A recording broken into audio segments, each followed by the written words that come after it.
You're listening to Civic Media. You can tune into any of our live shows on any radio station across the state with the Civic Media app. Find us in your phone's app store and listen anytime, anywhere.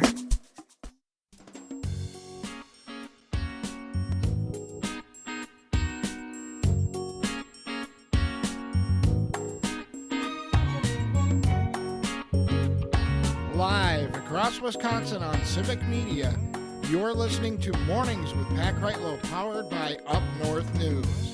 Now, from our Lake Wissota studio, here is the founding editor of Up North News, Pat Kreitlow. Hey, good morning. It is 7:06. Welcome back. Nice to have you here up north on this Thursday morning, July 17th, 2025. It's a busy weekend. I mean, last hour we talked about, Country Jam here in Eau Claire, Bastille Days in the Milwaukee area, the Hayward Lumberjack Festival. I listed all the various county fairs that are going on as well. And we're still not done. Robin Tigerton reminds us that Pulaski Polka Days is starting. Roger on Facebook tells us the Portage County Fair begins today. Alicia says it's Paper Fest this weekend in Kimberly. So there's just a lot to do here.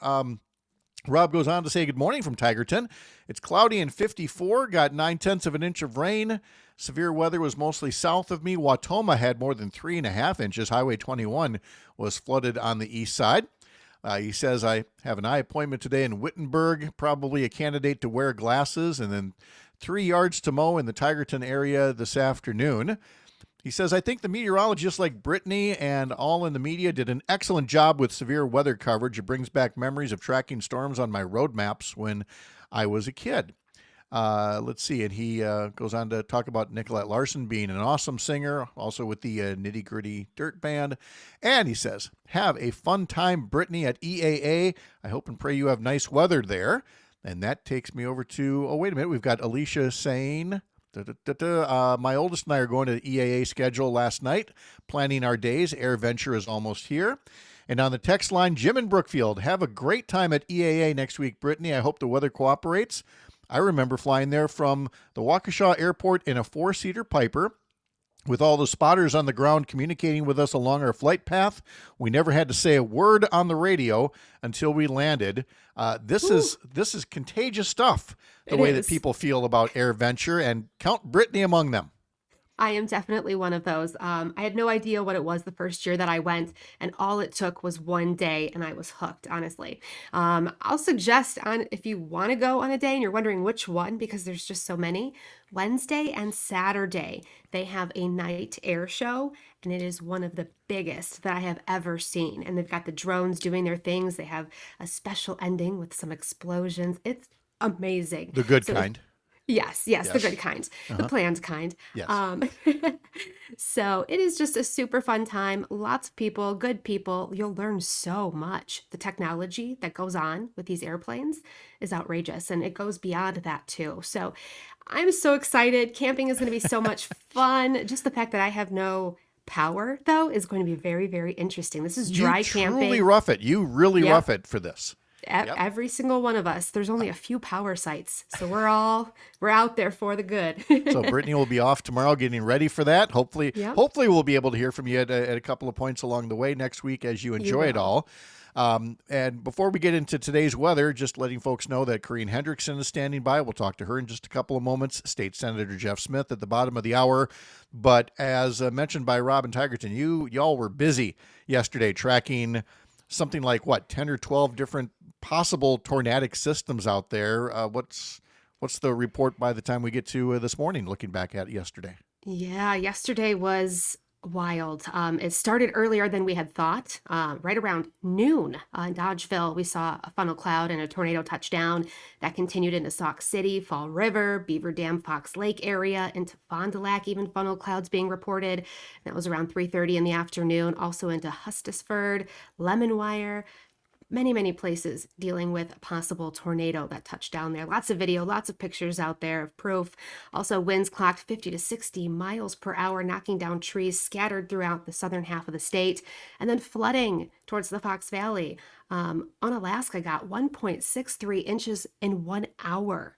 just 1 hour. So from La Crosse to the Fox Valley, a good 2.5 to 3.5 inches were reported there. Madison area about 1 inch to 1.5 inches. But Watoma, cars were reported stalled with water over the hoods.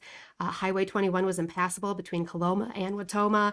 And also Neenah, creeks were overflowing, water going into backyards and basements. Same thing into Oshkosh. The EAA grounds are flooded, but they have really good draining systems. But Fond du Lac, Stockbridge, Manitowoc, all flooding situations there. We're drying things out today. Thank goodness. We need it. Fog still in places like Hayward and Ashland. It's about 41 degrees up north, 64 degrees into Racine. It feels like fall. That's going to be the case today. Very crisp, upper 60s to low 70s, lots of sunshine. And we are looking at tall waves on Lake Michigan. So beach hazard statement out there. Be careful of rip currents. Otherwise, tomorrow, another little system wants to start, bringing rain possible far, far north tomorrow afternoon. And then that line could build and swing south through the state as we go through the late afternoon. Otherwise, a little bit of rain chance does linger, maybe mostly south on Saturday. Sunday, we are looking at a little bit of rain possible south, but northern parts of the state, we're dry all weekend and we're a little bit warmer, upper 70s to low 80s. All right. Well, Brittany, have a great early start to the weekend. Wonderful time setting up at EAA. And thank you. Well, hopefully we'll get a chance to check in with you a couple of times here. I can't wait. Talk to you guys then. All right. Sounds good. Let's visit now with Corrine Hendrickson. We've talked to her several times before about the crisis of affordable childcare in Wisconsin. Governor Tony Evers he first did use a lot of federal pandemic relief funding to help keep the childcare industry from collapsing.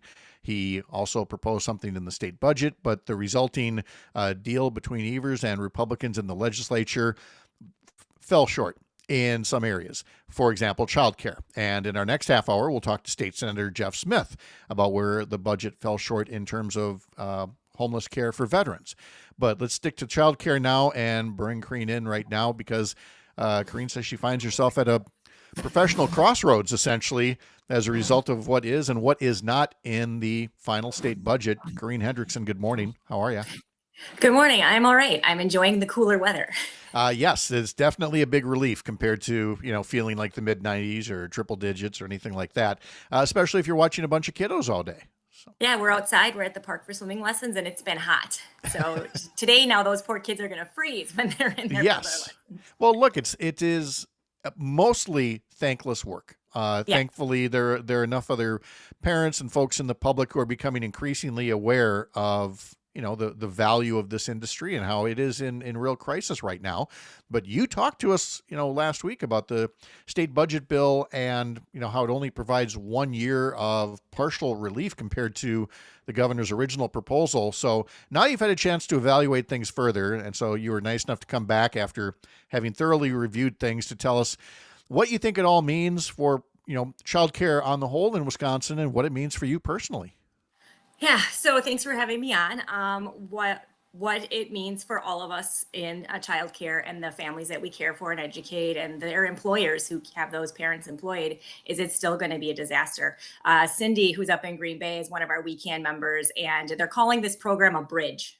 First off, it's a bridge to where? To nowhere. But she actually said it's a plank in a pond payment because it's not a bridge. It's just one lonely board floating in uncertainty. And that really hit because it's not what Governor Evers is saying. He keeps saying in these press releases that, this is going to make childcare more affordable. It's not. We are raising our rates. I sat down and did my math. And in order for me not to take a $15,000 pay cut due to ages and the loss of 20% a month, I had to raise my rate $60 a week, which would be $350 for children under 2 and $320 for 2 and up. And in New Glarus, it's not tenable. I've lost 3 children so far due to rates. 2 of them were on subsidy. And so last year I struggled to fill my 3 spots, and it was September. I was starting to think I might have to close, and I couldn't do it again. So I talked to my parents this last week, let them know that I'm not going to be able to, I will not be able to morally try to stay open and try to fill 3 spots with parents that I'm like, yeah, if I'm still open, you can have a spot. How do I do that to them? How do I do that to their employers? They think they have a spot, but they're not sure. They're going to keep looking, as they should. And so I made the difficult decision that August 29th is my last day. I was able to get the kids that I have here into another group center because at that time, that's when they have turnover and that's when they have openings. So my 4 kids are probably going to stay together and they're going to be able to go there. But I am now trying to figure out what I'm going to do. One of my kids on Monday, she looked at me, she goes, Corrine, why don't you get to be a teacher anymore? And that just about broke my heart because that's what I do. And then another parent asked me, they're like, oh, we're all going to the same place. And then they're like, what are you going to do? And I said, you know what? I haven't figured that out yet. So that's the way that all of us in this field work. We think about the children and families, and then we think about ourselves. And so now I'm trying to figure out what I'm going to do next.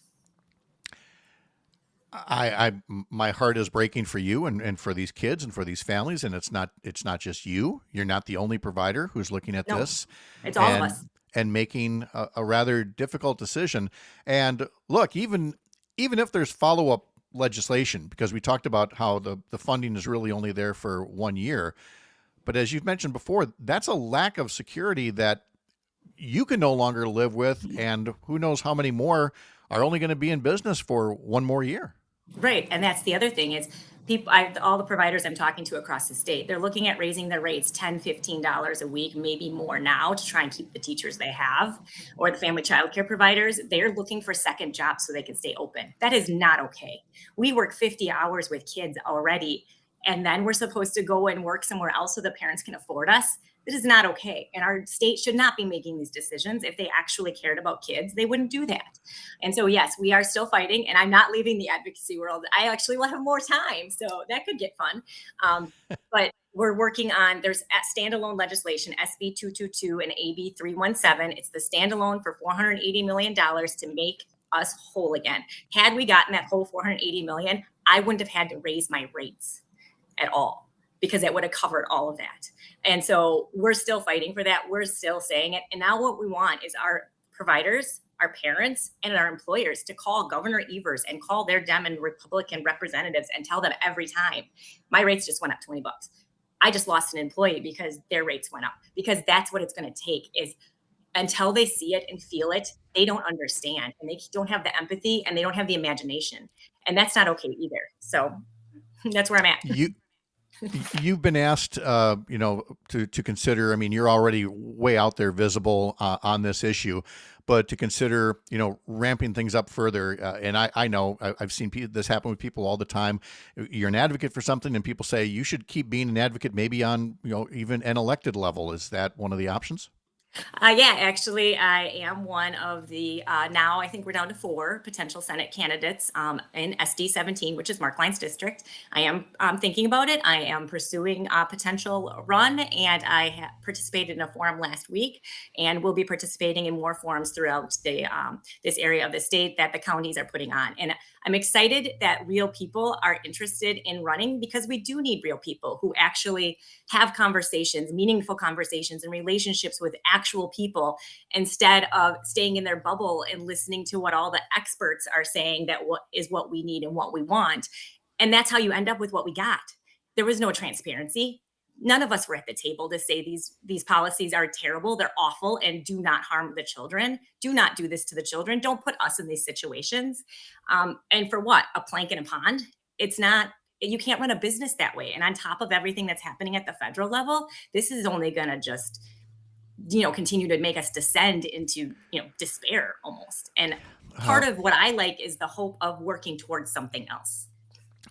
And that's, I don't doubt you'll do that in some way, shape, or form. And please keep in touch on what those plans would be. Corrine Hendrickson, childcare provider, soon to be former childcare provider in New Glarus. Corrine, thank you. Hope you have a good day. Thanks. We appreciate your time so very much. A local update is coming up next for some of you. And then coming up at the bottom of the hour, State Senator Jeff Smith about something else missing from the state budget bill. That's all coming up live from Lake Wissota on the Civic Media Radio Network. I'm Pat Kreitlow.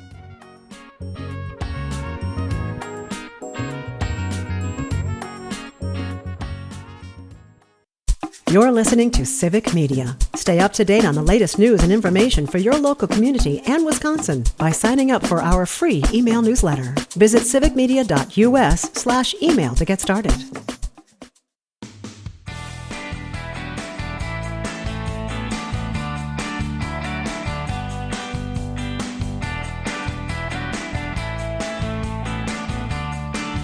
One more day until the Major League Baseball schedule is back operating at full steam, including the Milwaukee Brewers. They will be in Los Angeles taking on the Dodgers for a weekend series.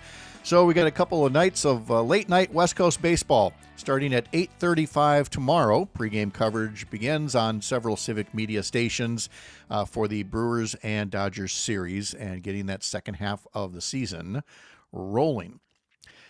You may have heard us talking to new state Democratic Party Chair Devin Remiker about a town hall event scheduled for last night in La Crosse.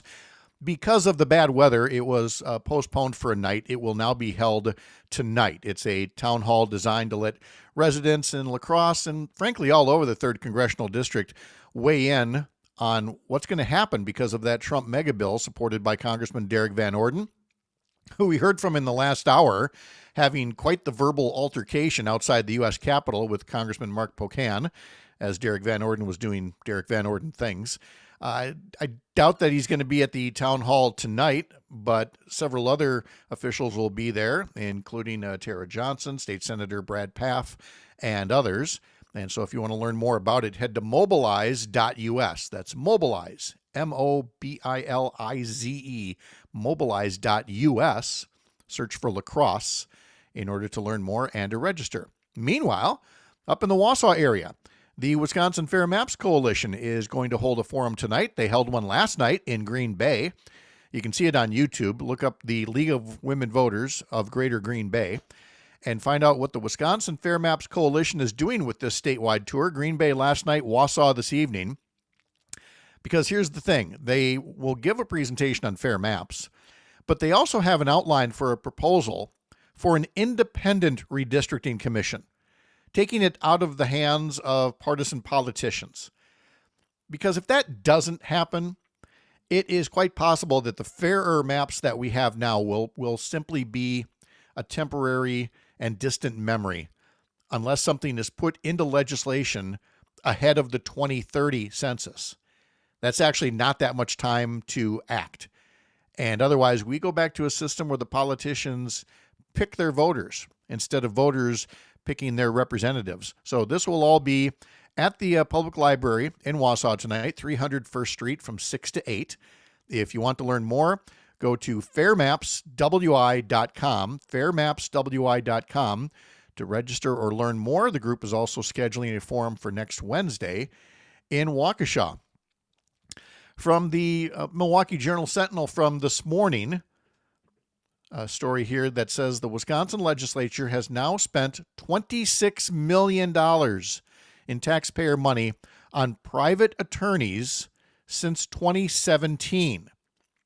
Because we've got a Democratic governor and a Democratic state attorney general, Republican legislators have often sought outside counsel at your expense to represent the legislature in what they describe as a wide range of high-profile legal battles, including redistricting, fair maps. You had to pay for the lawyers for the legislature to defend their gerrymandered maps.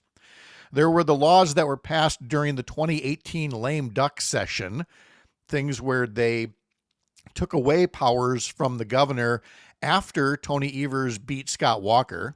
Again, just a partisan power grab. You paid for their private lawyers to defend that kind of conduct.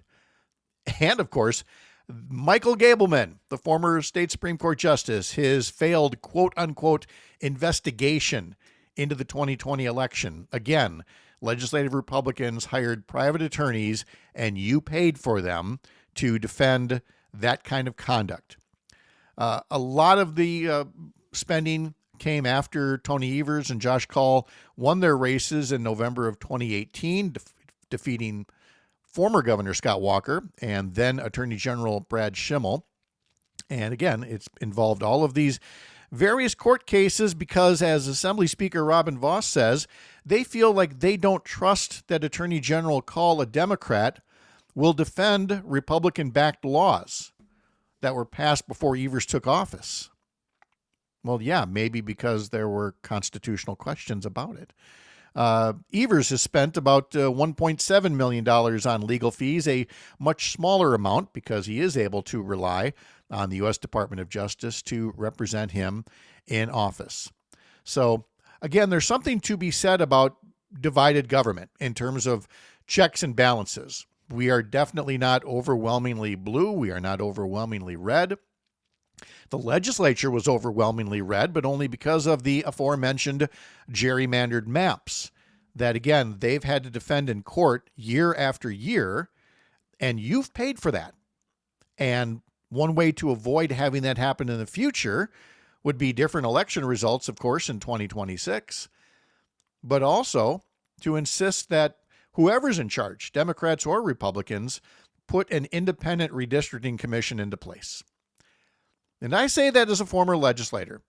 And I contended during my time in the legislature that, we should elect good people to office, and good, fair-minded people can write fair maps. That's what used to happen in this state. You had a Republican, Congressman Tom Petri, and a Democrat, Congressman Dave Obey. They would work together with folks from either side of the aisle to come up with maps that were fair and competitive because they respected the voters.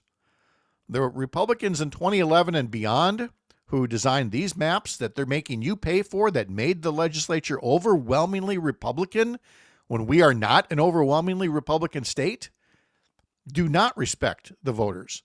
They do not respect the taxpayers of Wisconsin. It's anything for power. And now this latest tally shows that you have spent $26 million helping Republicans defend these actions that they would not have to do if they had more respect for the voters and if they were better stewards of the Wisconsin tax dollar.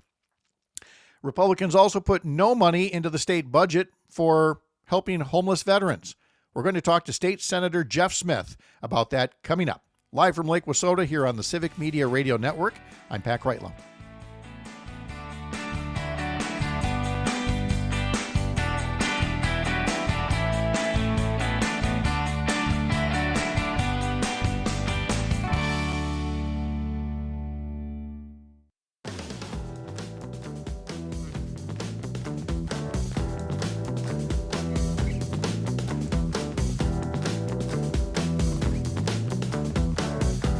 Don't forget you can sign up for our newsletters, plural. Yes, we've got weekday newsletters. We've got a Sunday morning newsletter I put together all about Wisconsin politics. Sign up for it over at upnorthnewswi.com to learn more. Hit subscribe up in the top banner. We'd love to have you as a subscriber there and as a podcast as well. Head to Spotify and follow the show. All right, we've had a lot to say about the state budget, a lot of it about what's in it, a lot about what's not in it. You heard from Corrine Hendrickson in our last half hour that what's not in it is enough childcare relief to keep her in business, and probably a lot of other folks as well. There's something else not in the budget that caught a lot of people off guard, and that was help for homeless veterans. Seems like rather a slam dunk for Republican lawmakers who are all the time wrapping themselves in the flag, but took Governor Evers' request and turned it to $0 and never did anything else about it. Did they forget? Was it just out of partisan spite? Can this be fixed? Let's find out by checking in with State Senator Jeff Smith from the Eau Claire County town of Brunswick, where he joins us now. Senator Smith, good morning. How are you? Thank you, Senator Kreitlow. It's good to see you today. I love the fact that now that you're in the Senate instead of the Assembly, that you use the courtesy titles because you understand senatude. Well, it's really actually very rare, but for you, I know how important it is. Yeah, so very important. It's more important for me to be a captain of the pontoon than it is any other title here. Jeff, I don't know how to start on this because I can ask you all the background about how this got missed from the budget, but maybe we'd better start with explaining what it is that we're talking about here. What is the program, or what was the program that was helping homeless veterans? So it's the Veterans Housing and Recovery Program. I got a couple things here just to read what their goal is to help veterans achieve stability, increase their skill levels and or income, and obtain greater self-determination to reintegrate back to the community. As we know, when veterans struggle with whatever they've been through, whether it be overseas or in battle or whatever, fatigue, we owe them whatever we can to help them reintegrate back into society and have a comfortable life just like anyone else. And so what had the governor proposed? What had been going on, up until this state budget? Right. So we have 3 facilities in the state right now. I believe one is Mount Horeb. The others are Green Bay and Chippewa Falls. And in Chippewa Falls, actually, the facility actually is the largest and actually, what do I want to say? They have 70% of the population of those 3 facilities are in Chippewa Falls. And that and Green Bay are the ones that will be closing because of the lack of oversight by the Republican Joint Finance Committee. So the governor proposed how much to put in the state budget for this? He proposed 1.9 million to be in the budget to keep those facilities going at full speed, and they zeroed that out, like they did so many things. And I don't want to. I don't want to be too harsh. Maybe they overlooked it. Maybe they didn't realize when they were just zeroing everything out that was going to. But we gave them an opportunity on the floor. I introduced an amendment on the floor to bring that amount back. But I still think that they were in this giddy, well, we're doing this to the governor and we're taking everything out, and they weren't really listening. I guess, I don't know. They totally dismissed that one. But there was like one Republican senator who voted for your amendment to fund the homeless veterans. And that's right. That's Andre Jacques, because it affected his district as well in Green Bay. Okay. But every other Republican voted against it. That's right. And if there was, the reason I come at it like this is that, look, this is out of spite and for no other reason. This is why they zero out the things that Governor Evers proposes.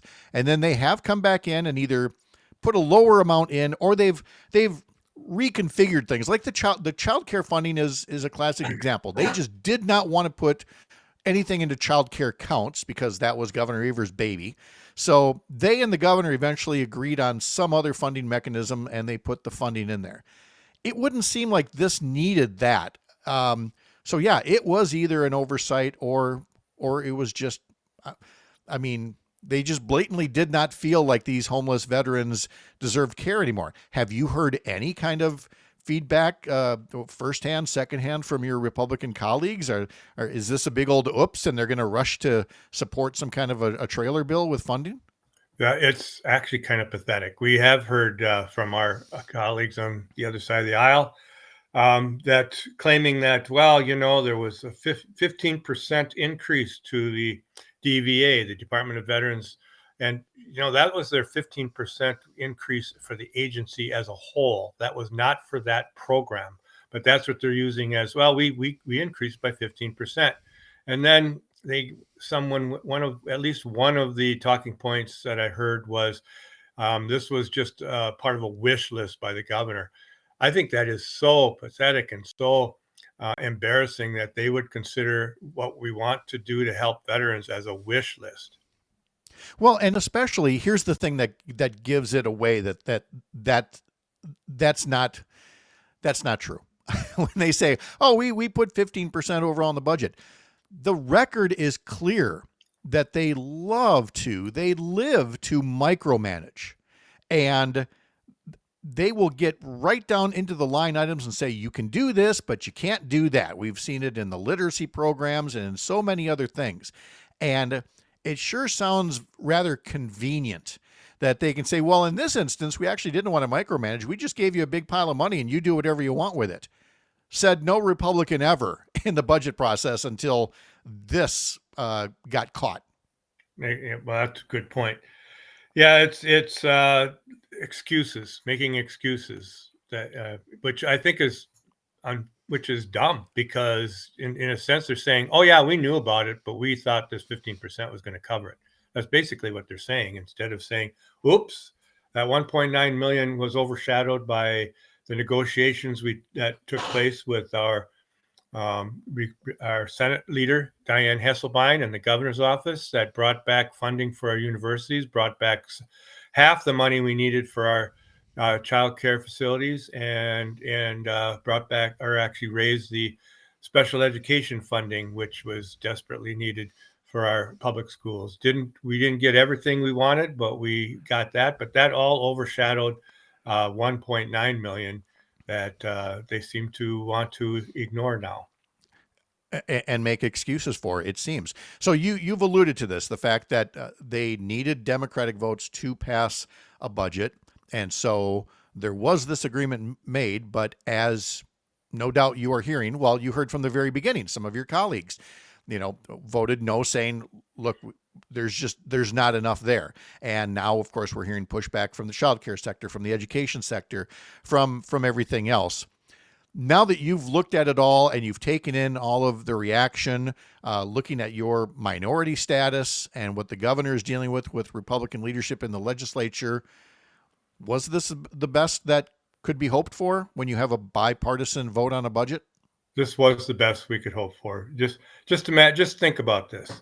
They came to us finally, kind of in the 11th hour, as we know, because with the Trump bill looming overhead that he was going to sign and remove any chance for us to capture $1 billion more in Medicaid funding, we were in a bind which they put us in. The Republicans put us in, certainly, but with the chance to come to the table, because this is what they need to imagine, and I know, Pat, you can, that they were going to make it even worse to satisfy the worst of their caucus.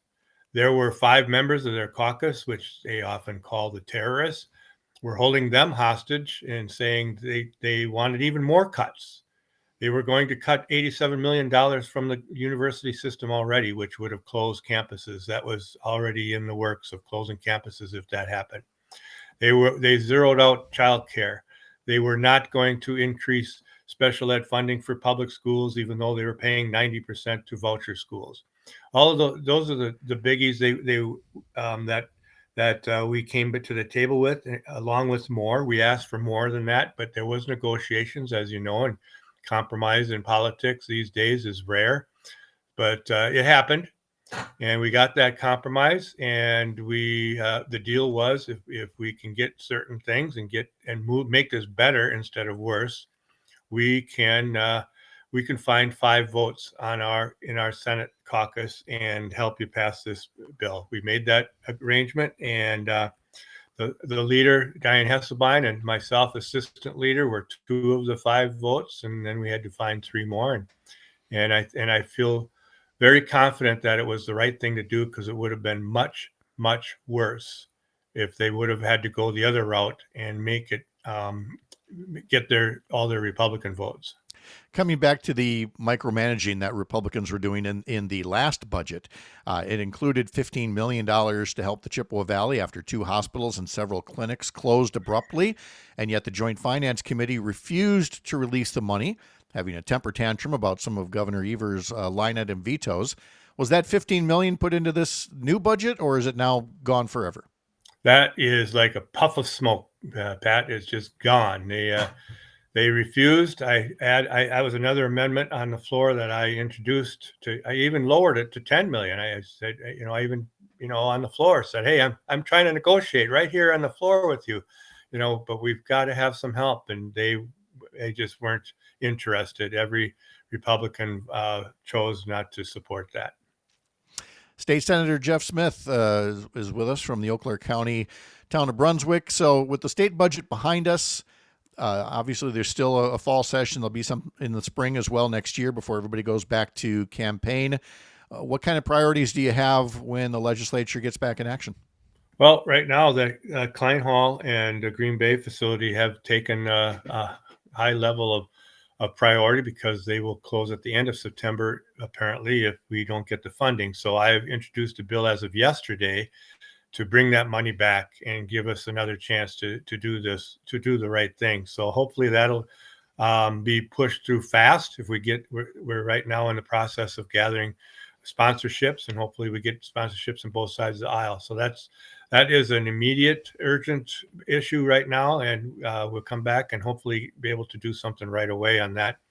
Otherwise, it's back to trying to make sure that we support our Chippewa Valley hospitals and medical facilities here, and also because of what happened in Washington, we're going to have real threats of other rural hospitals closing across the state. Now, as we warned after the Chippewa Valley crisis, that could happen. And so I think we all got to pull together on both sides of the aisle, all across the state, to ensure that people are able to access health care. State Senator Jeff Smith from the Eau Claire town of Brunswick. Thank you, Jeff. Good to talk to you as always. Have a great day out there. All right. Have a good one. Yep. We'll catch you later. One quick note on our website, upnorthnewswi.com. A lot of new feature stories get put up there. One I want to tell you about, 10 Wisconsin breweries making a difference. Little breweries that start their own grant programs, host fundraising events. They place an emphasis on sustainability, reduce their carbon footprints, even giving to groups that help abandon pets and animal sanctuaries. Imagine drinking beer to do good works. 10 breweries that make a difference. Look for that on our website, upnorthnewswi.com. A local update next for some of you. The rest come back here live from Lake Wissota on the Civic Media Radio Network.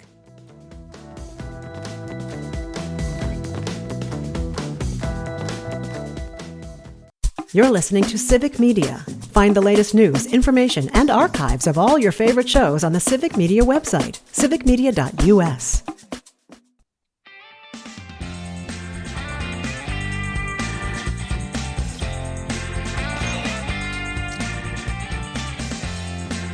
I love this part. This is the part where Todd goes on the road and finds all those things that makes Wisconsin great. And he's brought a hostage. Jane Matnair is along as well. And allegedly Greg Bach. Is Greg Bach, did he make the trip?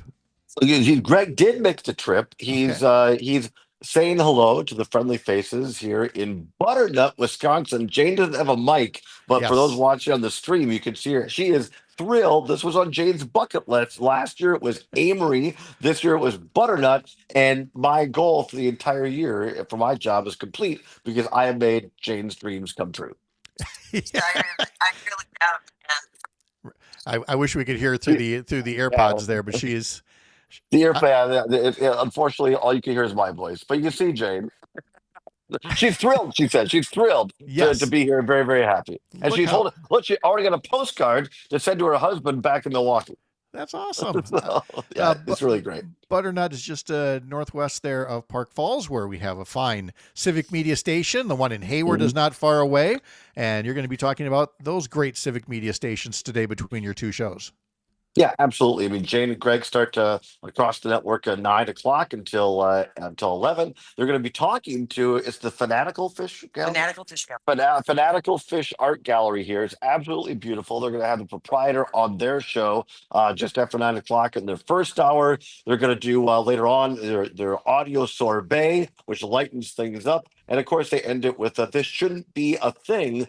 And let me tell you, after hanging out with me for a couple of days, Jane and Greg say traveling with Todd should not be a thing. Hey, no. You are the travel agent that gets this all done. How did things go in Oshkosh yesterday? It was great. I mean, Jane and Greg interviewed people at the EAA Air Museum. They could not have been better hosts, nicer people. And thanks to Todd Michaels and to Luke Mathers, able to get a lot of guests on both of our shows talking about, and so many things I think that we didn't know, at least I didn't. The education program that they have is not just going and watching planes, which is cool enough, but they have programs to bring youth into it. If you want to learn to be a pilot, you can bring people that will come on for not necessarily like free, but scholarships to learn how to fly. So that's fantastic as well. All right. And then tomorrow is Hayward, right? And tomorrow is Hayward. We're going back to Hayward, of course, home of the Birkenbeiner. And during the summer, it's home to the World Championship Lumberjack Festival. I've learned one thing. Greg can kick my posterior when it comes to picking up large logs. So that'll be a lot of fun. And a Native American powwow going on. You can join Jane and Greg at 9 to 11, me from 2 to 4 at a place called The Lot. Not Big Lot, but The Lot. The Lot. We're along with Big G. So we got The Lot with Big G tomorrow in Hayward, right across from Muskie 101, our sister music station here in northern Wisconsin. Yes, and WBZH is up there, the newest Milwaukee Brewers affiliate. And that's where you'll catch the Dodger series over the weekend here. And then what do you get to? I know I heard Jane say the other day during a staff meeting, she said, we're not coming back. Because Jane is saying we're not coming back. Yes. We Pat say you heard you say at the staff meeting we're not coming back. No, we're never going. Never coming home. We may well just set up camp here in either Butternut, or we may just start doing our shows in Lena's. Lena's the proprietor. There's Lake Wissota right here. You can bring next week's shows down here. Well, Greg said we should just divert over to Pat's as we're crossing Highway 29 going further north. I don't know why you wouldn't. You guys are very welcome to come down this way and do that. So, well, we just might. Look, there's so much that's in the news, a lot of heavy stuff that we've had to get into, and we will.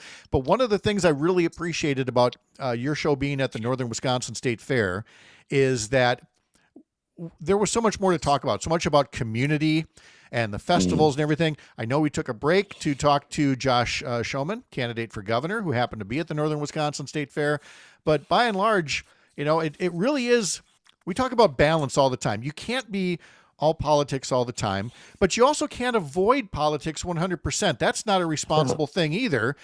You guys are truly bringing balance to the things that we can talk about on the radio day after day.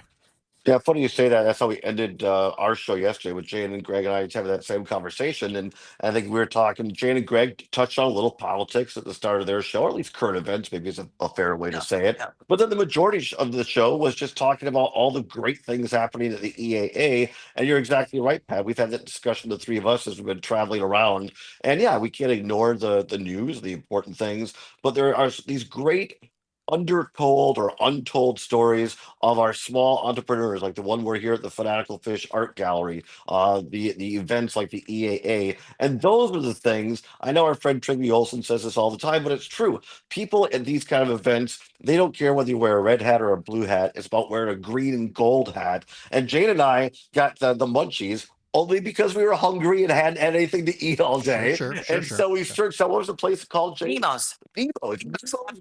Captain Nemo's Grill and Bar, and they served it, so whatever it was, 10 o'clock, 10:30 last night, and we really appreciated that. So a shout out to Nemo's, and the sandwiches were great. It was fat.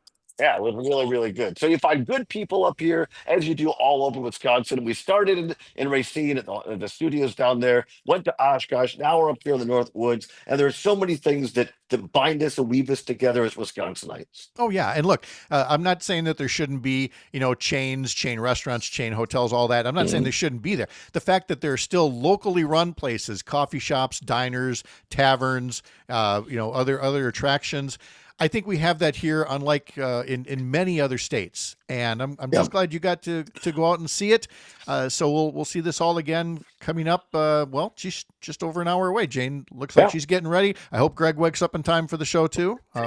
He will. He's away. He's helping set up the stuff. Yeah, 9 to 11, Matt there on air. Then we're there 2 to 4 here at Fanatical Fish Art Gallery in beautiful Butternut. Yeah, stop by and see us. We got coffee from Wonder State. We got Kringle from O&H and Racine, and just good people as well. All right.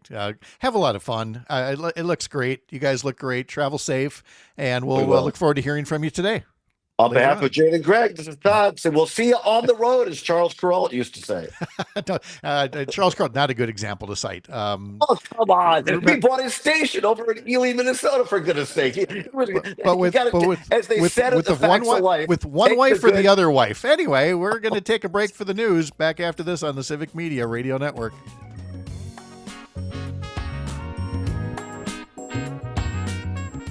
The national news cycle never stops, but it can be hard to find news about your local community. Civic Media is dedicated to providing quality local and state news coverage across Wisconsin. With the Civic Media app, you can get notifications about local stories that matter to you and your community. Find the free Civic Media app in your phone's app store and choose notifications from the menu to tell us what kind of news you want to hear about.